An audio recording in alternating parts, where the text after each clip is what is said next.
হঠাৎ যদি এমন হয় দেখেন উপরে নিচে ঝর্ণার দুটোটা দিয়ে একসাথে পানি পড়ে, তাহলে কিন্তু এটা অবশ্যই টেকনিশিয়ান লাগবে।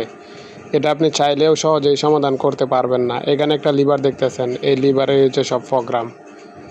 এটা দেখেন কল ছাড়ার সাথে সাথে উপরে নিচে দুটো জায়গায় পানি আসে। এটা বাম দিকে ঘুরান দিয়ে আগে খুলতে হবে। খোলার পর এটার ভিতরে একটা ওয়াশার থাকে, কালো রাবার থাকে। সেই রাবারটা যদি আপনার থাকে, ভালো থাকে, তাহলে আপনি এটা ঠিক করতে পারবেন, তাছাড়া এটা ঠিক হবে না। এটার ভিতরে ছোট্ট একটা লিভার আছে, কাটিস, এটা হাতে নেবেন। নেওয়ার পর যদি রাবার থাকে তাই রাবারটা জায়গায় বসাই দিবেন, আর যদি রাবার না থাকে তাহলে এটা আপনি সহজে পাবেন না। এটা এমনি বাইরের দোকানেও সহজে কিনতে পাওয়া যায় না, এটা কোম্পানিতে অর্ডার দিতে হয়, আর এটার দামও অনেক।